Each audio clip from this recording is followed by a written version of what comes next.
How we doing? Good. I hope praying together was enjoyable. I know oftentimes it's really uncomfortable. And just like Jared said, it's uncomfortable for me too. But man, over the last maybe 2 months that we've been doing this, some of the coolest stories in our church have come out of these times. So thank you. I just want to say thanks for taking a risk, but also thanks for praying for people that need something missing in their life right now. And oftentimes we don't know what that is, but that's Jesus. So thanks for lifting up specific people. And the encouragement I would give you is to keep doing that. So if you don't know who I am, excuse me, my name's David. I'm the lead pastor here at Frontline, and I'm excited to dive into what we're talking about today. You can see I brought some props. I like props. I also like tools. So tools, anybody else like tools in this room? Anybody else? Okay. I'm just trying to find my people here for a second. So how many of you would willingly admit you don't always know how to use the tool that is currently in your hands? Would you? Okay, right? Home Improvement, Tim Allen, does that show resonate with anybody? That's a little bit like me. And sometimes I will buy a tool. This is where I get it from my dad. Sometimes I'll buy a tool that I don't really know how to use, but I'm like, I kind of want to use that one. So I'll go find a project to go use that tool. So I brought a bunch of them up here. I got a mallet right here. Couple other things, crowbar. I don't often need this one, but when I do, it's handy. Hammer, same thing. Self-explanatory. I mean, these are like the boring tools that I have. The more fun tools that I have often have power attached to them. Anybody else? I feel like that's where I got a ho, ho, ho, like Tim Allen, like ho, ho, ho, ho, ho. You know, like that. That's what fires me up. I was walking around with this. I was torturing people that didn't know I was there. So there's somebody in the back room. They were working quietly. So I just snuck up on them and just try to see them jump. I mean, anything like that. Batteries, things that you plug in, pneumatic tools. I like tools. I like building tools, but I have a tenacity for actually collecting tools. Anybody else in the room? You have a knack for just collecting these. You can walk through a garage or a pole barn or a shed and you just go, you have way more tools than projects. You would probably feel comfortable at my house. I want to talk about a tool today that all of us have, all of us deal with, all of us encounter all the time. And the tool is called money. I actually want to talk about money. And so just for dramatic effect, I brought a whole briefcase full of money. Are you judging me right now? You have no idea how nervous I've been walking in all day today. Like, why are you looking at me? Get away from me. I don't trust you. You know how many people have walked away with this briefcase once they found out what was in it? And half of them were my staff. Money.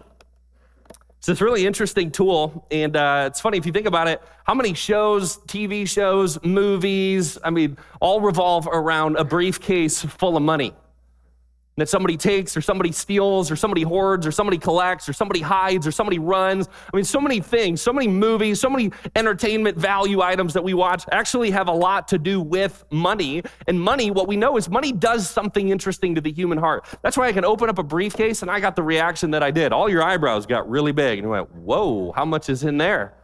I'm not even gonna tell you. I like this, just kidding, I'm gonna tell you. It's like $64. I don't wanna get robbed. It's like $64. That is not worth you going to prison for. So $64. If you need help, come up and ask me at the end. You should have seen the look on people's faces too when I was like, I need to break bills. Do you have like lots of $1 bills? Like for what? I was like, I'm a pastor. And it just didn't connect with anybody.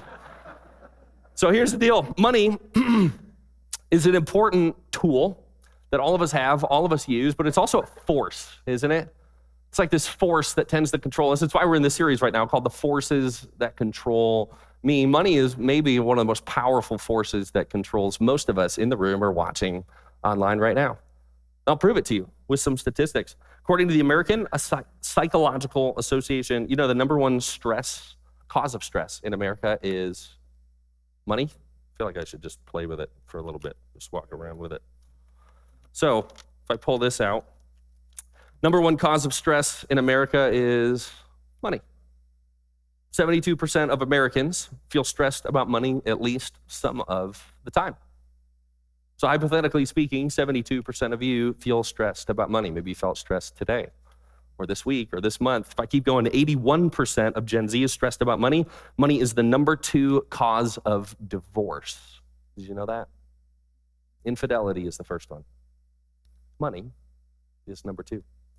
I keep going. There's an increase in suicide rates following financial crises in America.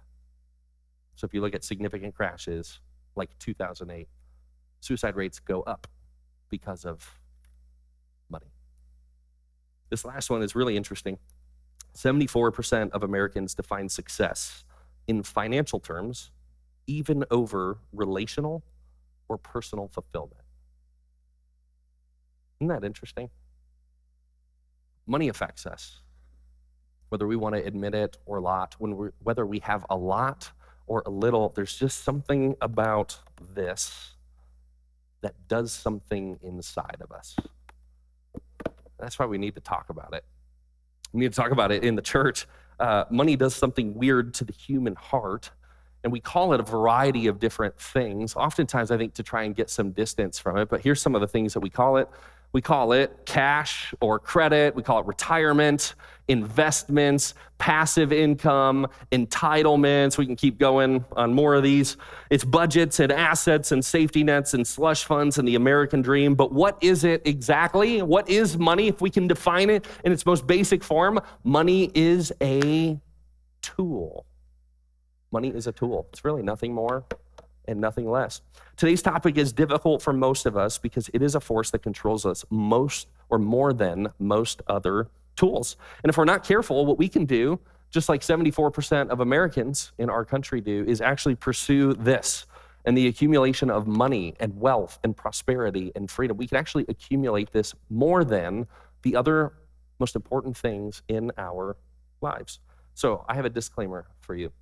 Especially if you're not a church person, if you're not a Jesus follower, if you just came today because somebody invited you, I just want to put you at ease. I'm not going to ask for your money. I'm really not. This whole sermon is not about getting something out of you. I'm not going to ask you to write a check at the end of this. I'm not going to make some grand pitch and go, you should give to this. I'm going to tell you about some cool things that are going on in our church, but this is not to try and get anything out of you. In fact, most churches steer away from talking about money because it feels like it's this conflicting information. Like here's money and you should do money and you should give money and you should give it to us money. And then here's the way that you can give to us. That's not what we're going to do today. I don't want your money. Just like God, I want something for you. That's what I want today. And so I think if you actually lean in for the next couple minutes, 20 minutes or so, if you lean in for 20 minutes, you might leave here seeing your money different, and you might actually see it the way that God does. That's all I'm going to propose. So we're diving into a story. In this whole series, we're looking at interactions and experiences and encounters that people had with Jesus. It's all throughout the Bible, and so today's story is no different. Jesus, if you didn't know this, 15% of his preaching was on money, and money is mentioned over 800 times in the Bible. So one of those interactions looks like this. It's Luke chapter 19, verse 1 and 2.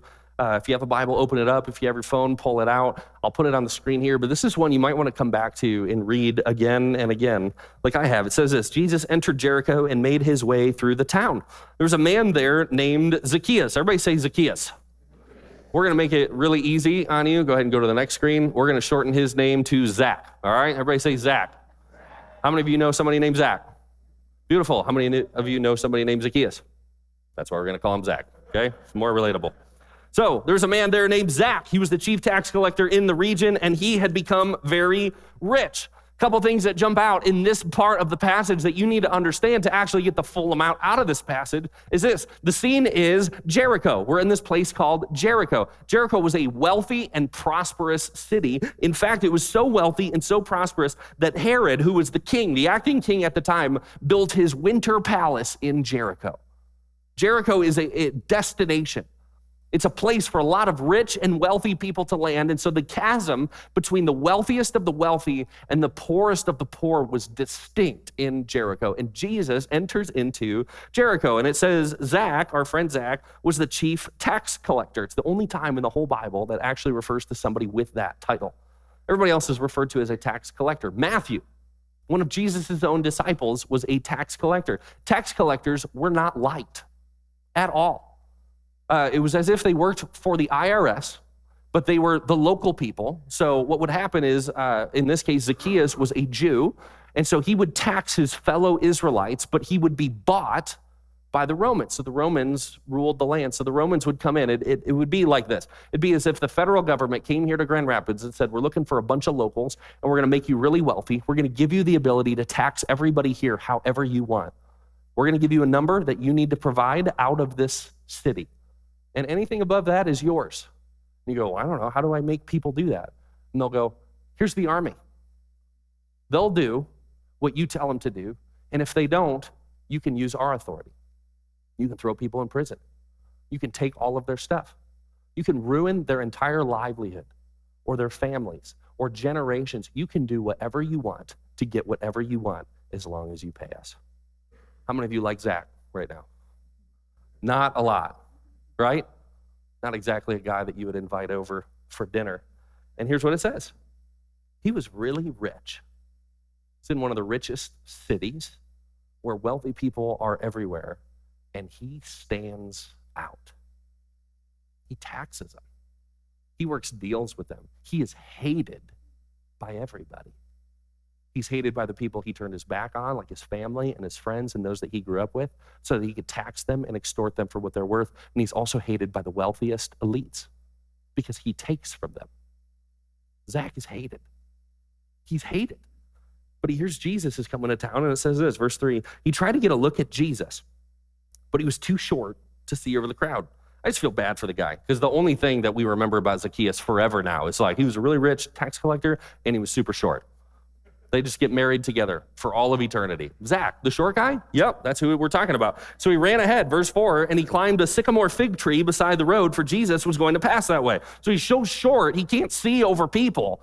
So he climbs up a tree, and he's trying to get a look, and he's trying to wait, and he's hoping Jesus passes right by in front of him. And it says this, when Jesus came by, he looked up at Zach, and he called him by name. Zach, probably Zachaeus, but Zach.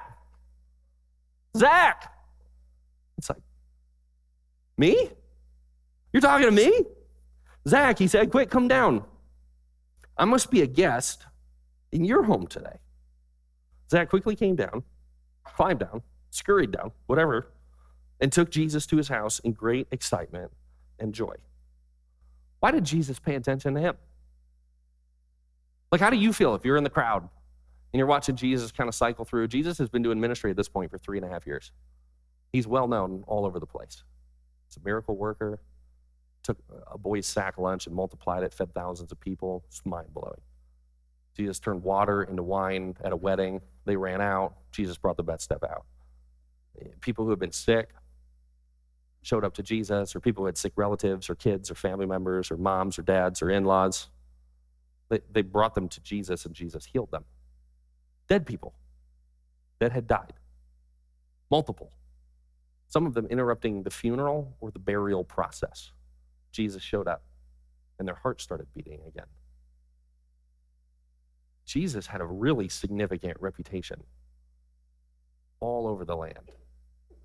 And Zach wanted to see him. Wanted to see him for himself. So he moves close. And I can only wonder what's going through his mind. Like, would Jesus ever want me? I'm hated by everybody. I'm not wanted by anybody. I just want to see him. I want to see the guy that everybody has described, whose reputation goes before him. I just want a glimpse of him. And that same Jesus turns his attention to Zach. And he says, I want to have dinner with you. Let's go to your house. It's a pretty amazing scene, if you think about it.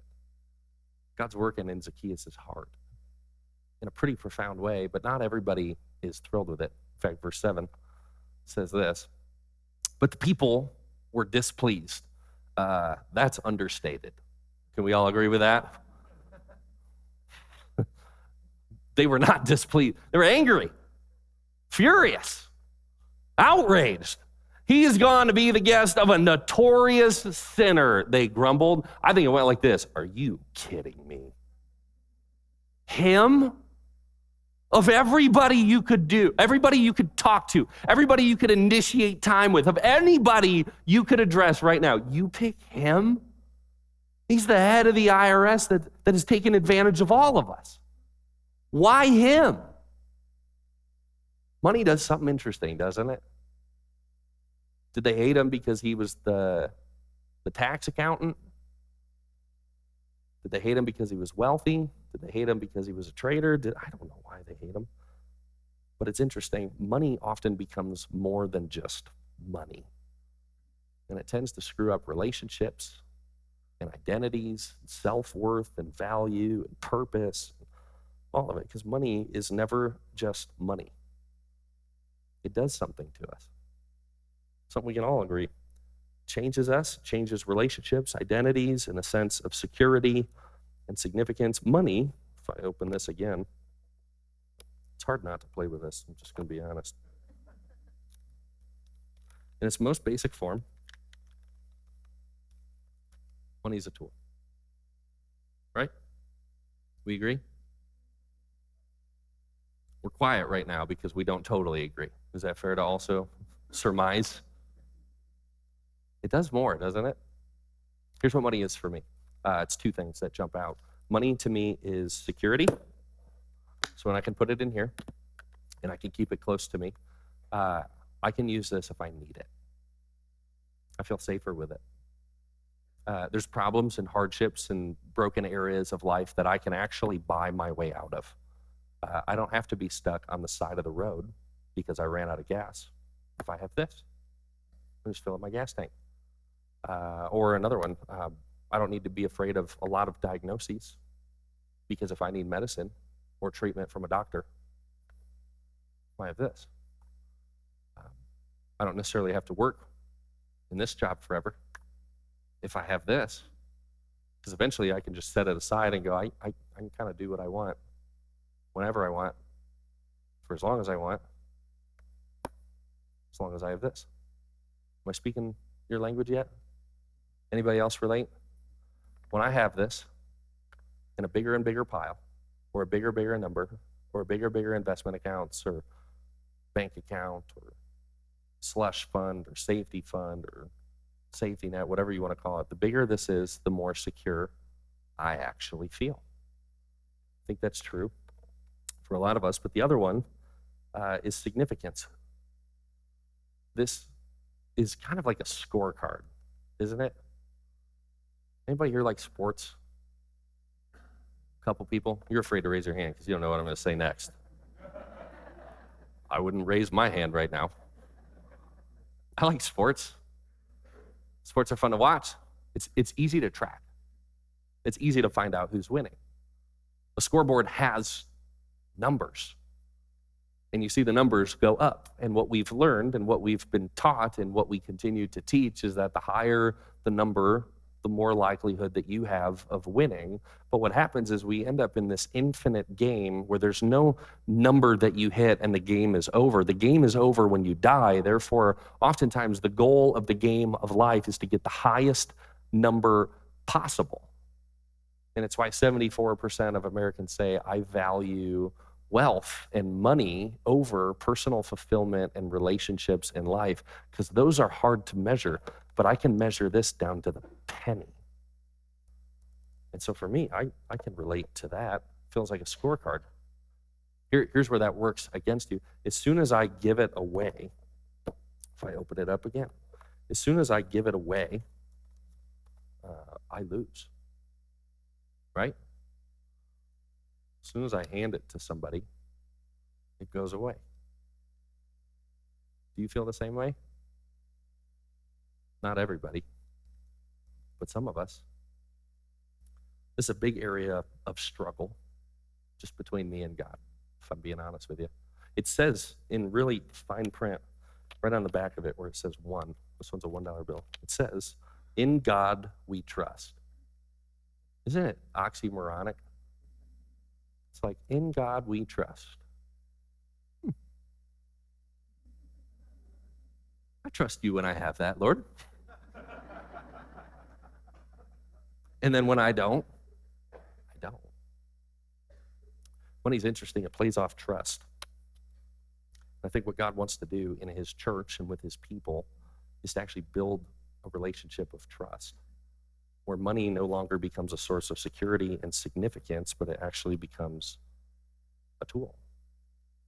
It actually re-becomes a tool. We turn it into something else different, but it actually becomes a tool all over again. So I used to believe that if I had enough saved up, I wouldn't feel anxious. I wouldn't encounter crisis. I'd be able to buy my way out of pain and discomfort. I remember when I was 16 years old, my family moved from Chicago, Illinois to Midland, Michigan. And cost of houses was a little bit different. Cost in Chicago was high, cost in Midland was lower. Remember, my family moved in 2008. It was the summer. And a few months later, we hadn't yet sold our house. And then the market tanked and crashed. And my parents carried 2 mortgages for 2 years, and it wiped us out. It's really interesting. One of the most formative times of my life being a high schooler, learning about money and stewardship and finances and then economics and investments and all that. What I saw was when this becomes a source of hope and security and significance, when it goes away, so does your source of hope and security and significance. Man, it was formative in my life. So I realized, even lately, I still treat money like this. I still treat it like that. As politics change or as leaders change and as economies ebb and flow in the season that we're in, it's crazy how much I don't need it as long as I'm right next to it. And then I try to get a little bit of distance to it, and it feels like it sucks me right back. I'm just letting you in, this is where David is in my relationship with God. You know what's funny? What he keeps saying to me? You are no more secure in anywhere else except for when you're with me. That's true about a lot of things. You're no more secure. You're no more significant. You're no more valued. You're no more loved in any other category of life than you are when you're in relationship with Jesus. See, relationship with Jesus actually reframes how we think, how we talk, how we relate, how we work, and how we treat money. And this thing that actually tends to reinforce distance from God and independence from God, when we actually see it as a gift from God, it creates this dependence on God, and it reduces our dependence on it. A friend of mine sent me a text a couple weeks ago, and he just said, hey man, I was praying for you this morning. I felt like the Lord brought this verse to my mind. I just wanted to share it with you. Well, he didn't type out the verse. He just gave me the reference. So I was really excited. I was like, wow, that's cool. The Lord spoke to you. You want to know what the verse was? Matthew 6, verse 19. Don't store up treasures here on earth, where moths eat them and rust destroys them, and where thieves break in and steal. Store your treasures in heaven, where moths and rust cannot destroy, and thieves do not break in and steal. Wherever your treasure is, there the desires of your heart will also be. I blocked them right then and there. I was like, you don't hear from God. That was wrong. Nailed me, didn't it? It's like, wow, Lord, here I am again. I get close to it again, and the Lord goes, hey, I'm just inviting you. Come on, get over here. Let's get away from that. That's a tool. It's controlling you. It's focusing you all on this thing and this number and this entity and this outcome, whatever that is. Come on over here by me. It's crazy when I get distance from it. I sit with the Lord, what he starts to deposit. In fact, I start to see it with greater perspective. I think there's 3 different ways that we actually see money. And if I walk you through them, I would start with this. 3 ways we can see it. The first one is this, entitlement. What's funny, in our country right now, one of the areas of struggle, if you look at our budget and deficits and Social Security and Medicare and Medicaid and all of that, do you know what they call all of that stuff? Entitlements. It makes sense. You know what entitlement is? Entitlement is I give you X and you give me Y. I am entitled to do it. Was a transaction. We just made a circle. So I give you X, you give me Y. I give you A, you give me B. A plus B equals C. I think I mixed my metaphors there a little bit right at the end, but you kind of get what I'm saying. And if we're not careful, what actually happens with money, if we see money as I am owed for my skills, for my soft skills, for my hard skills, for my experiences, for my background, for what I bring, what I contribute, the value that I have and the value I change in an organization or a family or part of a legacy, right? A legacy of people. Maybe for you it's the workplace. Or it's our country. Or maybe for you, it tends to be like I've spent time in this category. Sometimes it's how we treat God. God, I did for you X. You owe me. You ever heard somebody say, I made a deal with God? I've said that before. God, I will give you this if you give me that. God made a deal with us. It was just a very one-sided deal. He did everything because he loved us. That's the deal God made. Now he wants a relationship with us. Entitlement, if we're not careful, the way that you see entitlement will actually taint and ruin and destroy the relationships you have with friends and family and spouses and children and grandchildren and God. Maybe that's how you see money, but maybe that's not where God wants to leave you. Maybe that's not where you want to be yourself. Second one is this, it's ownership.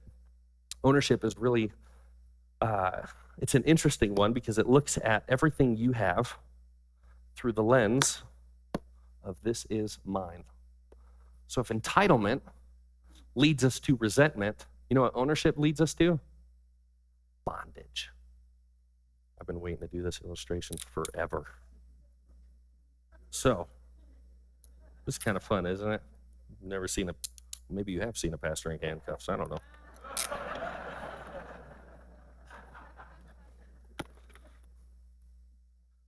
Most of us go through life like this. Do you know that? And I think we put the handcuffs on. This is mine. You can't have it. I already told you, you know how many people walked away with my briefcase already this morning?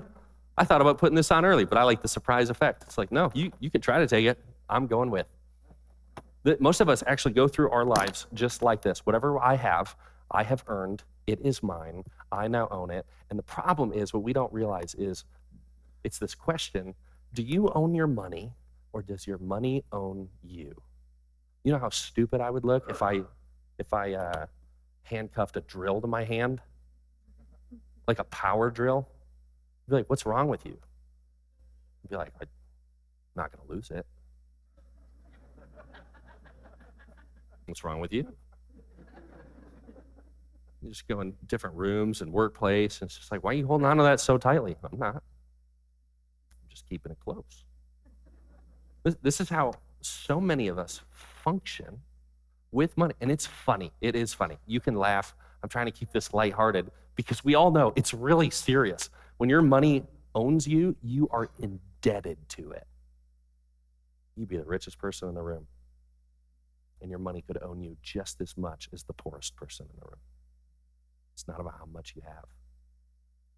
It's about what has your heart. That's why Jesus talks about it so much.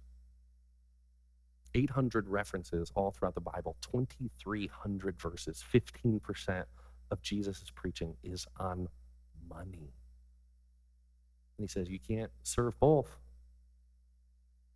You can either love God and serve him, or love money and serve it. But the two are incompatible. And most of us have experienced or understood why. You tracking with me? I really hope the keys didn't fall out. That was my biggest concern. The last one, the way that we can see money, it's actually stewardship. Stewardship is unique, and it's different because I'm not owed anything as a steward, nor do I own it. Stewardship is an acknowledgement that somebody else owns what I'm currently in possession of. I've just been entrusted to take care of it. That's how Jesus actually describes and talks about money all throughout the Bible, is it's a stewardship. What we have ultimately comes from God. He gives it. He makes the land produce crops. He gives us skills to create businesses that generate value that turns profit. He gave us minds to think and people to surround ourselves who think differently and bring different qualities and skills. I mean, if you look at the world, all of the natural resources that exist, none of us can take credit for creating anything. We've just taken what we've been given or what we had access to, and then we were able to do something with it. Sometimes great and amazing and huge things, and other times small things, and just equally as important. Stewardship acknowledges, though, that when I received it, it wasn't mine. And while I hold it, it's still not mine. And at some point, someday, I will hand it off to someone else. And then it won't be mine. You see the trajectory there? It's never mine. Do you know what stewardship leads to? Freedom. I want you to think about, pick any item. Pick your favorite item. Could be your car. Could be your house. Could be a toy or an antique. It could be a piece of jewelry. Could be anything like that. Pick like a favorite item that you have at home. Maybe for you it's your phone. You're just like, I just love my phone. I love what I can do with my phone. Pick something that you own. Now I want to ask you, who owned it before you? Chances are someone else owned it before you. And you could say, no, I bought it brand new. Nobody owned it. The dealership owned it. Or the builder owned it. Or the jeweler owned it. Or Apple owned it. Somebody owned it. Somebody created it. Somebody assembled it and put it together. Somebody owned it before you, and you exchanged money for your thing. And at some point, you will exchange your thing for money, or you will pay money for someone else to take it away. Think about this. And if for some reason you end up with extra at the end of it, your money and your stuff will be handed off to people outside of your control, and what they do with it is not probably going to be what you want them to do with it. Can I get an amen from anybody? So if we can acknowledge this, stewardship can actually lead to freedom, where we go, God, you have given me stuff and money and resources and an ability to think and time and a heartbeat. You've given me all of these things. God, what is it you want me to do with all of these? Because if I align myself with you, I have no greater security than I do when I'm in my relationship with God. I have no greater significance than when I do when I'm in relationship with God. I have no greater purpose than when I am in alignment with God. God, you've given me these resources. What is it that you would have me do with them? What is it that you want me to do? Stewardship leads to freedom. Think about how differently you would see your wealth and your possessions if you truly believed that God owned all of it and has entrusted it to you for a season, for a specific purpose. So let's go back to our friend Zach. Jesus is walking through Jericho, extraordinarily wealthy. All of these people, all of these possessions, the disparity between the rich and the poor is distinct. And Zach climbs up a tree, and Jesus says, I want to go to your house. Which I also think is funny. I want to go to your house. I bet you got steak. Let's go to your place. Whip up something delicious. Let's have a meal together. And so they're sitting there, and they're all having dinner. And then it says this, meanwhile, Zach stood before the Lord, and he said, I'll give half of my wealth to the poor. Lord, and if I have cheated people on their taxes, I will give them back 4 times as much. And just picture Jesus looking at Zach and smiling. And he says slowly, but intentionally, because it's not just for Zach to hear, it's for everybody to hear. He says, salvation has come to this home today, for this man has shown himself to be a true son of Abraham. For the Son of Man came to seek and save those who are lost. What the heck happened here? We just go from sitting down, eating dinner, laughing, having a good time, and Zach goes, Jesus, half of this. I'm just going to give it away right now. I watched a video of this, of a scene, and it showed him walking over to the wall, and he moved over this rug that was hanging there, and he grabbed what is probably his life savings, and he walked outside the house, and he just started handing it to the poor people that were right outside of his home. It's a powerful scene because he just goes, I don't want to be owned by this anymore. I don't want to be shackled to this. Jesus, I want to be saved. And I don't think he's just talking about being saved eternally with Jesus. I think he's talking about being saved from the thing that has owned him. And so he responds and he gives it away. And then he says, if I've cheated somebody, I'm going to go 4 times the amount. There was law. There was a law that said if you swindle someone or take advantage or whatever, that you have to repay it. But he went above and beyond that. For him, it was about stewardship. It wasn't ownership. It wasn't entitlement. I think it was earlier. He said, no, this is about me doing what is right in the eyes of the one that runs a kingdom. And Jesus made it a point to stop in Jericho to have this conversation with Zach. You know how I know that? Because 10 days later, Jesus would not have been able to spend time with Zach. Jesus would be currently nailed to a cross. That's where this falls on the trajectory of Jesus' ministry. It was as if Jesus went, I have one more stop. I want to make a really intentional visit. I want to go to the place with all the summer homes and big garages, big houses, big personality. I want to go there because there's a guy that I need to talk to, and his name is Zach. And I want to set him free. I think what Zach experienced is the same thing that we can all experience. This is a tool, nothing more, nothing less. Jesus is a person who is fully God and fully man, who was on a mission to accomplish the most important mission that could have ever been given to him, and it was to set people free. Not just from their stuff, not just from their money, but from sin. That's the piece we didn't talk about. A desire for stuff and money and wealth, it's called sin. Desire to drive identity from that and to project that and to compare and to judge sideways in other people, that's called sin. Living a life that's focused on me and what I want and what's important to me and me, that's called sin. Jesus came, and what he said in Luke 19 was to seek and to save the lost. And the problem is, so many of us, we find Jesus, and then it feels like we kind of just wander off again, and we go, I forgot how great this felt. And Jesus goes, hey, come on back. Come on back. Here I am. You don't need to stay attached to that. That won't die for you. I'll die for you. We've got so many cool things that are going on here at Frontline. And this is why I share all of this to you, because I want you to get a sense for how we're trying to manage it here, how we're trying to manage money here. A couple pictures I would show you. The first one is our essential store right now. I feel like this is in line with God's heart, and that's the thing that we desire. Our essential store right now is serving 487 families every single month. 487 from 17 countries, and 75% of them speak only Spanish. One of the opportunities we have right now as a church is to serve, is to come alongside, to say, hey, we all understand that there are physical needs that are at play, but the deeper need that is at play is a spiritual one. And it's about a relationship with Jesus, and that's why you see what's happening there.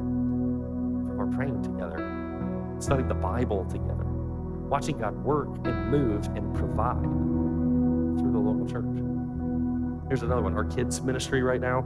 So next gen students, children. Students has grown 50% this last year. There was awesome winter retreat participation. I think we had over 70 kids that actually went on a winter retreat this last year. A bunch of them, I think 6 or 8, have been baptized this year alone. Children's has grown as well. And so part of what we did is we needed new space. So we built out new space to actually lower the ratio of adults to children in a confined space so that we could do a better job relating to them and building relationships with them and investing in them and pouring into their hearts and their lives and their relationship with Jesus. That's some of what we're trying to do on the facility side. The last one is just giving. This church is motivated by missions giving, especially. This was last week's giving. We're in a great spot as a church organizationally, but if I'm honest with you, the part that moves me, the part that I desire most, and it's why we put giving right here in this section, is because I care a lot less about the organizational health of our church, and I care a lot more about the health of your own heart. I would rather have us be a church that is on fire for Jesus, and every dollar in our lives is in alignment with him, and we're poor as a church, than be a wealthy church with a bunch of people that go, Jesus can have every part of my life except money. You're still in bondage. Right now, what we know, we've had some larger gifts that came in that provided a significant surplus. It's not up here right now, a significant surplus for the year, but I think we're going to remove that for a season. We're just going to go, this is about our heart. Are we on mission together? Are we aligning ourselves, our money, our finances together to be on mission with Jesus, every one of us? And what we know, just based on data, Luke shared this with me, our executive pastor, only about 50% of our church has actually given anything here at our church in the last year. So I told you at the beginning, and I'm going to come back and I'm going to say it right now, I don't want your money. I really don't. I don't want your money. I don't want you to give something to our church if you feel like I guilted you or shamed you or what I'm trying to show is this is kind of where we're at as a church right now, but we're looking at the discipleship health, the heart health of our church. And what our numbers are telling us is we're maybe not as healthy as we all think we are. So here's my invite to you. There's a pamphlet underneath your chair. I want you to grab it. And the reason I want you to grab it is because I want to explain it. There's a pamphlet under your chair. There's a pamphlet for you. There's a link popping up online for you to grab it. What this outlines is where you might be in a discipleship journey with money. And the reason we put it under your seat is we're not trying to draw attention to this. And there's a commitment card in there. I want you to read through this. You can read through it now. You can read through it tomorrow or later this afternoon. Read through it and ask yourself, and if you're married, do it with your spouse and say, where are we on this trajectory of actually seeing our lives and seeing our money and seeing our stuff as a stewardship of God rather than an ownership of our own? And that commitment card on there, we're not collecting it. I don't want it. Don't come up and hand it to me. I don't want it. That commitment card is between you and God, because the most important thing to me and the most important thing to our church is not that you would give money to us. It's that you'd be in right standing with God, that you would steward what he has given you well. And if you need to make a commitment and you go, Lord, I want to give this outside of here, outside of the church or some other nonprofit or another church or another mission or a missionary or a ministry or something else that moves your heart, please do it. Do it in alignment with how God leads you. That's what I want. Does that make sense? So here's what I want to do. I want to close in prayer and then I want to worship. I want to thank God for what he did for all of us. On the cross, financially, some of you right now, you're saying, I don't have extra. I just don't. Right now I'm in need. We exist to help meet those needs. So share it with us. Share it with somebody on our staff. Send us an email, fill out a prayer request form, whatever it is, let us come alongside you, because this whole thing is bigger than money. It's about our hearts. So let's pray together. God, we come before you right now. I just pray, Lord, that we would be a church that is on fire for you, that is on mission with you, that is obedient to you, and that sees all of our stuff as a gift from you. I pray that we would steward it well. I pray that you would find us doing and spending and serving and giving and stewarding all that you have given us in alignment with you to build a kingdom, not for ourselves that will die with us, where moth and vermin destroy, the verse like we read. I pray that we would build into a kingdom that will last forever. And it's a kingdom that will continue to make impacts on generations forever. I just pray that you would stir in our church, Lord, not guilt, not shame, but hope and excitement and joy to align our hearts and ourselves and our lives with you. I pray this in Jesus' name, and all God's people said together, amen. Go ahead and stand up. Let's close and worship together.